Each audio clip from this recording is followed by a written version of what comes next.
Ahead of a landmark summit in Alaska between the United States and Russia, pressure is mounting as Donald Trump warned that Vladimir Putin has only one chance to agree to abandon his invasion of Ukraine. With such high stakes, all sides are pushing hard in the hours before the meeting. Trump himself has sent mixed messages, saying that he could quickly organize a three-way summit afterwards with both Zelensky and Putin, but also warned of his impatience with the Russian president. If the first one goes okay, we'll have a quick second one. I would like to do it almost immediately, and we'll have a quick second meeting between President Putin and President Zelensky and myself if they'd like to have me there. And that would be a meeting where maybe it could be absolutely work. But the first meeting will not work that out. Certain great things can be gained in the first. It's going to be a very important meeting, but it's setting the table for the second meeting. According to a Telegraph report, Trump is set to meet Putin in Alaska armed with potential economic incentives in a bid to expedite a ceasefire agreement in Ukraine. Among the proposals under discussion is the possibility of allowing Russia to access rare earth minerals in Ukrainian territories that it currently occupies.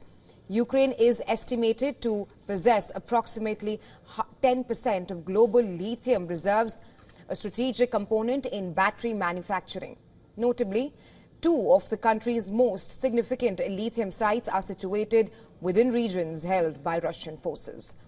The report further says that the U.S. president is also mulling to grant Russia access to natural resources in Bering Strait, the narrow waterway separating Russia and the United States. Alaska, which lies just 3 miles from Russian territory across the strait, is believed to contain substantial undiscovered reserves of oil and gas, potentially comprising up to 13% of global oil supply. Other offers reportedly may include lifting export bans on aircraft parts and equipment needed to maintain Russia's aging fleet. Western sanctions imposed after Russia's full-scale invasion of Ukraine in 2022 have majorly limited its access to these components, compelling Russian operators to find replacement parts, often taking from old unused planes just to keep others flying. Trump's most credible leverage in peace negotiations may involve escalating sanctions. This could include stricter enforcement against Russia's so-called dark fleet of oil tankers that circumvent existing price caps, as well as broader tariffs or sanctions on nations continuing to import Russian fossil fuels. However, the U.S. president has so far shown limited willingness to rather pursue such measures on Moscow.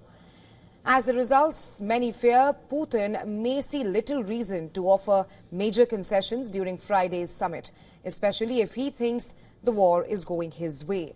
And if Trump brings weak pressure to the table, the conflict could even drag further.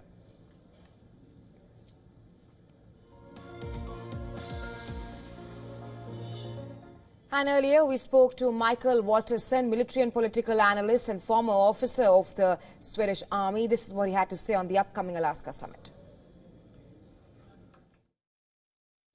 Well, Trump has tried to diminish expectations and said that it's he tries to feel what the Russian side have as minimum demands to agree to a peace and the ceasefire. But we know in 2018, Trump and Putin met in Helsinki in Finland, and they had a very good meeting. And after that, they Trump agreed to many things that people didn't think beforehand. So it's an open question. It can be nothing that happens. It can be very much on both sides, both toward to agree with Russia or to disagree.